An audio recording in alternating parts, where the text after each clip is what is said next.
ಜೈನ ನಿಗಮ ಸ್ಥಾಪಿಸಲು ಶಾಸಕ ಗಣೇಶ ಹುಕ್ಕೇರಿಯವರ ತುರ್ತು ಬೇಡಿಕೆ. ಬೆಳಗಾವಿಯಲ್ಲಿ ನಡೆದ ಚಳಿಗಾಲದ ಅಧಿವೇಶನದಲ್ಲಿ ಈ ವಿಷಯವನ್ನು ಪ್ರಸ್ತಾಪಿಸಿದ್ದಕ್ಕಾಗಿ ಸದಲಗಾ ಪ್ರದೇಶದ ಜೈನ ಸಹೋದರರು ಶಾಸಕ ಹುಕ್ಕೇರಿಯವರಿಗೆ ಕೃತಜ್ಞತೆ ಮತ್ತು ಕೃತಜ್ಞತೆಯನ್ನು ವ್ಯಕ್ತಪಡಿಸಿದರು. ಕರ್ನಾಟಕದ ಬೆಳಗಾವಿಯಲ್ಲಿ ನಡೆಯುತ್ತಿರುವ ವಿಶೇಷ ಚಳಿಗಾಲದ ಅಧಿವೇಶನದಲ್ಲಿ ಚಿಕ್ಕೋಡಿ ಸದಲಗಾ ಕ್ಷೇತ್ರದ ಪ್ರಸ್ತುತ ಶಾಸಕ ಗಣೇಶ ಹುಕ್ಕೇರಿಯವರು ತುರ್ತು ರೀತಿಯಲ್ಲಿ ಜೈನ ನಿಗಮವನ್ನು ಸ್ಥಾಪಿಸುವ ವಿಷಯವನ್ನು ಪ್ರಸ್ತಾಪಿಸಿದರು. ಈ ಸಮಸ್ಯೆಯನ್ನು ಗಮನಿಸಿ ಆದಷ್ಟು ಬೇಗ ಅದರ ಬಗ್ಗೆ ಮುಂದಿನ ಕ್ರಮ ಕೈಗೊಳ್ಳಬೇಕೆಂದು ಒತ್ತಾಯಿಸಿ ಸದಲಗಾ ಮತ್ತು ಸುತ್ತಮುತ್ತಲಿನ ಪ್ರದೇಶಗಳಾದ ಬೆಡ್ಕಿಹಾಲ್, ಶಾಮ್ನೆವಾಡಿ, ಭೋಜ್, ನೇಸ್, ಮಲಿಕ್ವಾಡಿನ ಎಲ್ಲಾ ಜೈನ ಸಹೋದರರು ಒಟ್ಟಾಗಿ ಸೇರಿ ತಮ್ಮ ತುರ್ತು ಬೇಡಿಕೆಯನ್ನು ಬೆಂಬಲಿಸಿ ಸದಲಗಾ ನಗರದಲ್ಲಿ ಕೃತಜ್ಞತೆ ಮತ್ತು ಕೃತಜ್ಞತೆಯ ಸಭೆಯನ್ನು ಆಯೋಜಿಸಿದರು. ಸದಲಗಾ ಆಚಾರ್ಯ ವಿದ್ಯಾಸಾಗರ ಮುನಿ ಮಹಾರಾಜರ ಜನ್ಮಸ್ಥಳ.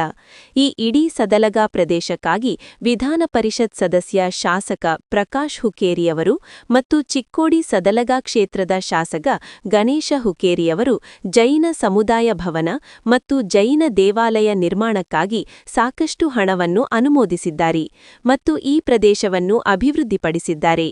ಈ ಚಳಿಗಾಲದ ಅಧಿವೇಶನದಲ್ಲಿ ಹಲವು ವರ್ಷಗಳಿಂದ ಬಾಕಿಯುಳಿದಿದ್ದ ಬೇಡಿಕೆಯನ್ನು ಅಂದರೆ ಜೈನ ನಿಗಮವನ್ನು ಮಂಡಿಸುವ ಮೂಲಕ ಶಾಸಕ ಕುಟುಂಬವು ಜೈನ ಸಮುದಾಯಕ್ಕೆ ಸಾಕಷ್ಟು ರಚನಾತ್ಮಕ ಕೆಲಸ ಮಾಡಿದೆ. ಇದನ್ನು ಗಮನಿಸಿ ಇಂದು ನಾನು ಅವರಿಗೆ ಹೃತ್ಪೂರ್ವಕವಾಗಿ ಧನ್ಯವಾದಗಳನ್ನು ಅರ್ಪಿಸಿದೆ ಮತ್ತು ಜೈನ ನಿಗಮಕ್ಕೆ ಮತ್ತು ಆ ನಿಗಮಕ್ಕೆ ಹಣವನ್ನು ಲಭ್ಯವಾಗುವಂತೆ ಮಾಡಿದ್ದಕ್ಕಾಗಿ ಎಲ್ಲ ಜೈನ ಧರ್ಮಗಳ ಪರವಾಗಿ ನನ್ನ ಬೆಂಬಲವನ್ನು ವ್ಯಕ್ತಪಡಿಸಿದೆ. ಮುಂಬರುವ ದಿನಗಳಲ್ಲಿ ಜೈನ ನಿಗಮವನ್ನು ಸ್ಥಾಪಿಸಬೇಕು ಮತ್ತು ಅಲ್ಪಸಂಖ್ಯಾತ ಸ್ಥಾನಮಾನದಡಿಯಲ್ಲಿ ನಿಗಮವನ್ನು ಸ್ಥಾಪಿಸಬೇಕು ಎಂದು ನಾನು ಹೇಳಿಕೆಯನ್ನು ಸಲ್ಲಿಸಿದೆ. ಅದೇ ಸಮಯದಲ್ಲಿ ಚಿಕ್ಕೋಡಿ ಜಿಲ್ಲೆಯ ರಚನೆ, ಕೃಷ್ಣಾ ನದಿ ಕೃಷಿ ನೀರಾವರಿ ವ್ಯವಸ್ಥೆ ಮತ್ತು ವಿದ್ಯಾವಂತ ನಿರುದ್ಯೋಗಿ ಯುವಕರಿಗೆ ಕೈಗಾರಿಕೆಗಳು ಮತ್ತು ವ್ಯವಹಾರಗಳ ರಚನೆಯಂತಹ ಎಲ್ಲ ರಚನಾತ್ಮಕ ಬೇಡಿಕೆಗಳನ್ನು ಗಮನದಲ್ಲಿಟ್ಟುಕೊಂಡು ಸಲ್ಲಿಸಿದ ಹೇಳಿಕೆಯನ್ನು ಎಲ್ಲರೂ ಮೆಚ್ಚಿದರು ಮತ್ತು ಅವರಿಗೆ ಕೃತಜ್ಞತೆ ಸಲ್ಲಿಸಿದರು.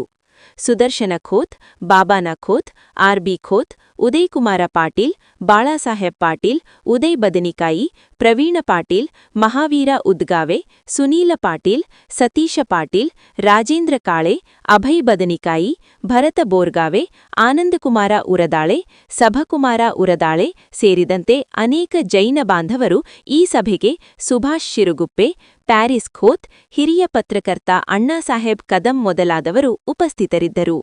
ಸದಲಗಾ ನಗರ ಪ್ರತಿನಿಧಿ ಅಣ್ಣಾಸಾಹೇಬ್ ಕದಂ.